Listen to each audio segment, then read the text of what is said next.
प्रियंवत की कहानी। पलंग। उस साल जब पलाश की नंगी छितरी शाखों पर पहला फूल खिला, तब माँ पूरी तरह स्वस्थ थी। जब पूरा पेड़ दहकता जंगल बन गया, तब तक माँ बीमार पड़ चुकी थी। और जिस रात अकस्मात भयानक बारिश से सारे फूल टूट कर गिर गए थे और पेड़ के नीचे कुचले सुर्ख फूलों का दलदल बन गया था, माँ मर गई थी। वो एक छोटा सा पुरानी सीलन भरी उखड़ी पपड़ियों वाला 3 कोनों का कमरा था जिसमें हम रहते थे। एक कोने में माँ थी, दूसरे में मैं और तीसरे में एक बड़ा सा पलंग जिस पर मैं माँ के साथ सोता था। कमरे के अपने कोनों पर हमारा पूरा अधिकार था। हम दोनों में कोई भी दूसरे के इस अधिकार में दखल नहीं देता था। माँ अपने कोने में अपना पूरा साम्राज्य फैलाए रहती थी।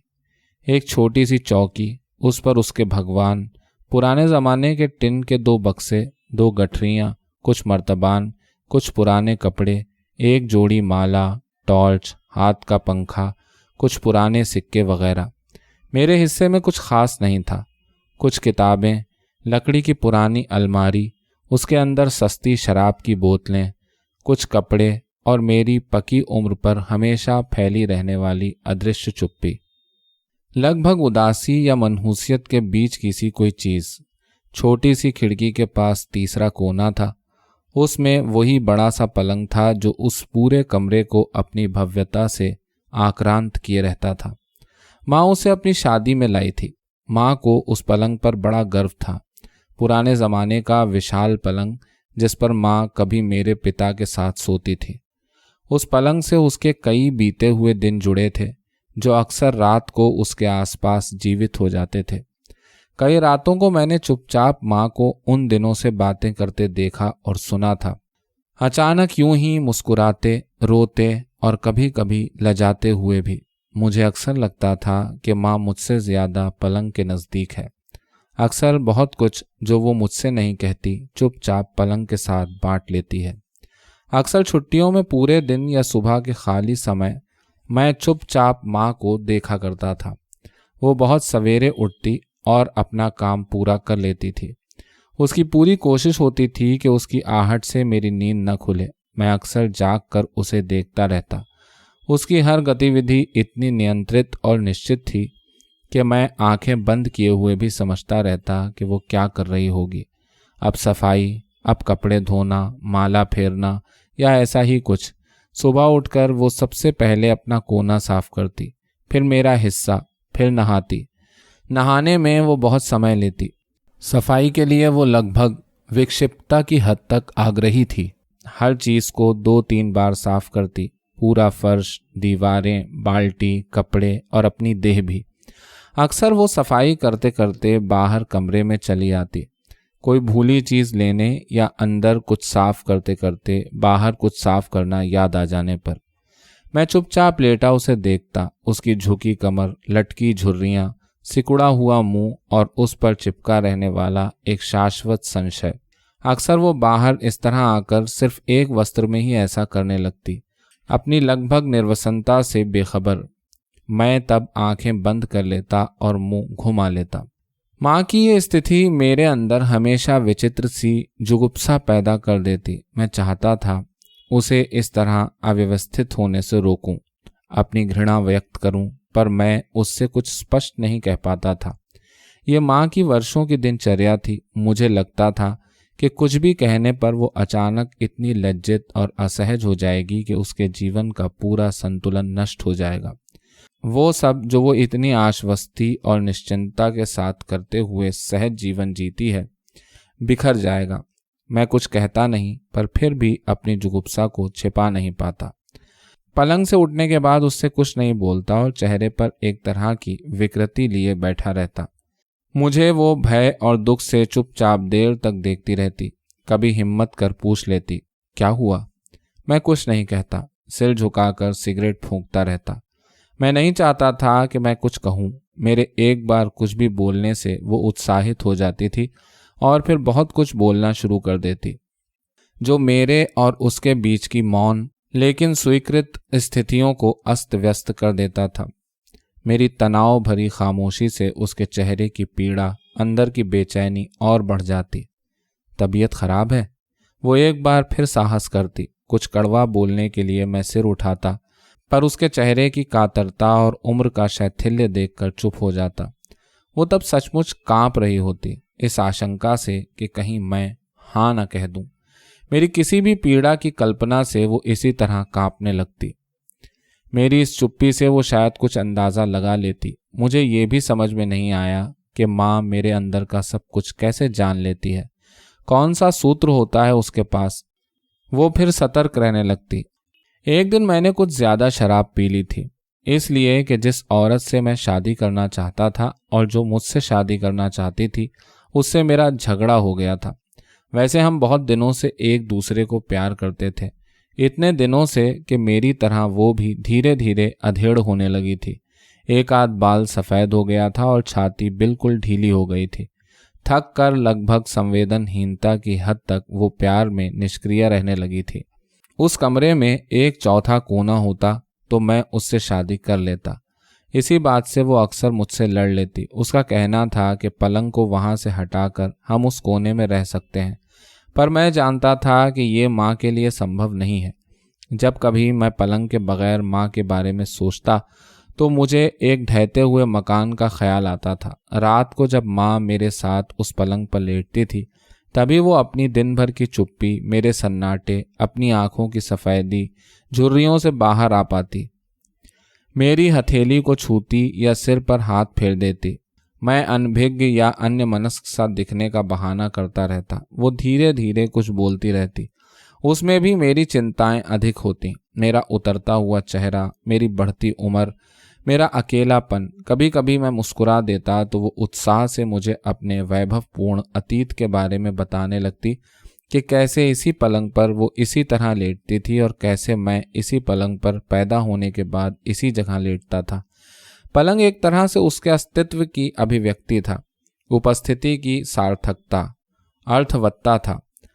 पलंग पर ही उसे मेरा सामीप्य मिलता था, जो उसकी बची हुई उम्र का शेष इकलौता सुख था। वैसे माँ भी उस औरत को जानती थी। मैं अक्सर उसे अपने साथ कमरे में लाता था। वो माँ से मिलती थी। उसे देखकर माँ सचमुच खुश होती थी। उसे अपने कोने में बैठाती थी और खूब बातें किया करती थी। वे सब बातें जो वो या तो रात को पलंग से करती थी या जो मुझसे न कह पाने के कारण अपने अंदर जमा रखती थी। संभवतः माँ के अंदर हमारे संबंधों के कारण स्वयं को लेकर कोई अपराध बोध था, जिसे वो उस औरत से अधिक बातें करके, अधिक स्वागत करके दबाए रहती थी। अपने कोने में बैठा हुआ मैं उनकी बातें सुनता और चुपचाप सिगरेट पीता हुआ बीच बीच में मुस्कुरा देता। मेरे मुस्कुराने से माँ इतराने सी लगती और मुझसे और अधिक बातें करती। मेरे जवाब देने से उसे बहुत ज़्यादा शांति मिलती, क्योंकि वो ये मान लेती कि मैं स्वस्थ, सुखी व संतुष्ट हूँ और उसके अस्तित्व को अपने जीवन में महत्व देता हूँ। वो अचानक अपने को महत्वपूर्ण महसूस करने लगती है और इस भावना से मेरे ऊपर कुछ अधिकार भी दिखाने लगती, जिसे मैं अनिच्छा से चुपचाप स्वीकार करता रहता। धीरे धीरे ये स्थिति मेरे लिए असहनीय होने लगती, जिसे माँ समझ लेती और उठकर पड़ोस के घर में चली जाती। वो जानती थी कि मैं उस औरत को घर में क्यों लाता हूँ। उसे एहसास था कि हम क्यों एक लंबा एकांत चाहते हैं। वो तभी लौटती जब काफ़ी देर बाद मैं उसे लेकर घर से चला जाता। तो उस रात मेरा उस औरत से झगड़ा हो गया था। उस रात ठंड कुछ ज़्यादा थी, इतनी कि मैंने वहीं शराब की दुकान पर कुछ घूंट पी लिए थे। बाकी शराब बचा कर मैं उसके घर गया था। मेरे अंदर उसके शरीर की तीव्र इच्छा हो रही थी। वो अपने कमरे में लेटी थी, शायद कुछ देर पहले रोकर चुप हो चुकी थी। उसकी आंखों में कीचड़ था और बाएं गाल पर एक आंसू चिपका था। मैंने उसे अपने घर चलने के लिए कहा। उसने मुझे धुतकार दिया कि जब तक मैं उस पलंग को हटाकर उसे वहां नहीं रखता, वो कभी मेरे घर नहीं जाएगी। शराब की गर्मी और उसके शरीर की इच्छा से पगलाया मैं ये बर्दाश्त नहीं कर सका। मैंने उसके होंठ काटे, खाल को नोचा और घृणा से उसे धकेल कर चला आया। घर आकर मैं पलंग पर लुढ़क गया। माँ जाग रही थी। वो धीरे से पास आई। शराब की बदबू से उसका मुंह टेढ़ा हो गया। तुम ज्यादा पीने लगे हो, वो धीरे से बुदबुदाई। सुबह तक महक आती है। मैंने आंखें खोलकर उसे देखा। उसकी झुर्रियां और सफ़ेद आंखें मेरे चेहरे के बिल्कुल पास थीं। मुझे वो अच्छी लगी। दया और ममता से उसका चेहरा चमक रहा था। उसके अंदर की पीड़ा उसके चेहरे पर उतर आई थी। उसने धीरे से मेरे सिर पर हाथ फेरा, मेरे पकते हुए शरीर को अच्छी तरह देखा। वो नीच है, मैं बड़बड़ाया। सो जाओ तुम। माँ कराहती हुई उठी और पलंग के दूसरे हिस्से पर लेट गई। शराब की अधिकता से मैं उस रात सोया नहीं। 2 बार उल्टी हुई, छाती मलता रहा। उस रात मैंने माँ को ध्यान से देखा। बहुत बूढ़ी हो चुकी थी वो। बाल बिल्कुल सफ़ेद थे, चेहरे पर झुर्रियों का जंगल था, गाल अंदर धंसे थे। सोते समय उसका पोपला मुंह थोड़ा खुला था, जिससे बहुत धीमी अजीब सी आवाज़ आ रही थी। मैं बहुत देर उसे देखता रहा। सचमुच वही एक औरत थी दुनिया में जो मुझे प्यार करती थी। वो मुझे बहुत पवित्र लगी। उस रात मैं सोया ही नहीं। माँ रोज़ की तरह बहुत जल्दी उठ गई। बिल्कुल अंधेरा था तब। उसी तरह वो अपने सब काम करने लगी। मैं चुपचाप आंखें खोले उसे देख रहा था। उसी तरह माँ ने सफाई की, अंदर गई और नहाने लगी। फिर अचानक वो कुछ लेने के लिए बाहर निकली। मैंने उस क्षण माँ को देखा। मैं सन्न रह गया। फिर एकदम से चीख पड़ा। वो पूरी तरह निर्वसन थी। उसे बिल्कुल भी एहसास नहीं था कि मैं जाग रहा हूँ। पूरी ताकत से मैं पलंग से उछला और उसे बाहर धकेलने लगा। निकल बाहर, इसी तरह निकल। मैं पागलों की तरह सिर झटक रहा था। माँ ने एक बार मुझे देखा और मेरे चेहरे की घृणा देखकर उसी क्षण जैसे मुर्दा हो गई। बिल्कुल नंगी वो मेरे सामने खड़ी थी, गली हुई खाल में कंकाल की तरह। खाली सफ़ेद आंखों से कुछ देर देखती रही, फिर एकदम से मेरे पैरों पर गिर पड़ी। मेरे दोनों पंजे उसने पूरी ताकत से पकड़ लिए। वो गिड़गिड़ा रही थी। एक बार, बस एक बार माफ़ कर दो। उसने सिर उठाया। वो रो रही थी। उसके चेहरे पर सिर्फ हीनता थी, किसी भी सीमा तक पराजित, शरित होने की हीनता। ऐसी याचना थी जो मनुष्य की आत्मा का पूरा सत्व सूख जाने के बाद पैदा होती है। सब कुछ बेहद पारदर्शी था। उसकी ग्लानि, भय, लज्जा और हीनता। मैंने उसे घृणा से धकेला और बाहर निकल गया। सीधा उस औरत के घर गया और उससे कह दिया कि मैं जल्दी ही उससे शादी कर लूँगा। उसी दिन पलाश की नंगी छितरी शाखों पर पहला फूल खिला था। उसके बाद से माँ जैसे राख हो गई थी, बिल्कुल चुप सी, अपने कोने में और ज्यादा सिमट गई थी। न मुझे उस तरह प्यासी आंखों से देखती, न नजर मिलाती। उसके चेहरे पर एक तरह का कालापन उतर आया था। मैं कमरे में होता तो वो बहुत ज्यादा सहमी रहती, सिर झुकाए चुपचाप धीरे धीरे कुछ करती रहती, आतंकित, किसी अनिष्ट की आशंका से भयभीत, अपने अस्तित्व को कहीं छुपाने की कोशिश करती हुई। उसका अपने ऊपर विश्वास पूरी तरह खत्म हो चुका था। मेरे लिए खाना रखती और कुछ भी नहीं पूछती। रात को मेरे साथ सोती, पर अब उसने मुझे बहाने से छूना भी छोड़ दिया था। अतीत का कुछ भी याद नहीं दिलाती। पलंग के एक हिस्से में पूरी तरह दुबक जाती। उसने शायद अब पलंग से बात करना भी छोड़ दिया था। मैं उसे रात को बुदबुदाते या हंसते भी नहीं सुनता था। उसके अंदर जैसे सब मर चुका था, शायद पलंग भी। उन्हीं दिनों पलाश पर सुर्ख जंगल खिलना शुरू हुआ और साथ ही माँ बीमार हो गई। उस रात बेहद तेज बारिश हो रही थी। मैंने शाम से ही शराब पीनी शुरू कर दी थी। माँ चुपचाप पलंग पर चादर ओढ़े लेटी थी, अपनी जगह पर बहुत ज्यादा सिकुड़ी हुई। मैं उसके पास आकर लेट गया। वो लंबी सांसें ले रही थी, जैसे उसे बेहद तकलीफ हो रही हो। मैंने उठकर उसे देखा। बहुत दिनों बाद मैं उसे ध्यान से देख रहा था। उसकी झुर्रियाँ बेहद घनी हो गई थीं। मैंने धीरे से उसे छुआ। उस दिन के बाद से पहली बार वो एक बार कांपी, फिर मेरी तरफ सिर घुमाया, कुछ क्षण मुझे देखती रही, फिर बुदबुदाई, तुम कमज़ोर हो गए हो, बहुत बूढ़े से दिखने लगे हो। मैं उसे देखता रहा, फिर धीरे से बोला, मैं शादी कर रहा हूँ। वो कुछ नहीं बोली। उसी से वो भी बूढ़ी होने लगी है।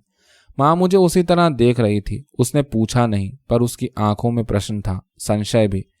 वो यहीं रहेगी, पलंग को हम यहाँ से हटा देंगे, मैंने कांपते हुए कहा। माँ कुछ नहीं बोली, धीरे से आंखें बंद कर ली उसने। उसी रात माँ मर गई। माँ के बाद वो कोना खाली हो गया था। हमने माँ का सब सामान वहाँ से हटा दिया। उसके टिन के पुराने बक्से, गठरी, हाथ का पंखा, टॉर्च, भगवान, माला सब बांधकर ऊपर रख दिए। माँ के कोने पर उसने अपना सामान रख दिया। माँ का अब कोई चिन्ह शेष नहीं था। माँ अब कहीं नहीं थी। रात को वो मेरे साथ उसी पलंग पर लेटी, उसी जगह जहां माँ सोती थी। वो बेहद खुश थी। खिलखिलाते हुए उसने मेरी नाक चबाई और कपड़े उतारकर निर्वसन हो गई। मैंने सिर घुमाकर पलंग पर पसरे उसके नंगे शरीर को देखा और एकदम से चीख पड़ा। माँ वहीं थी।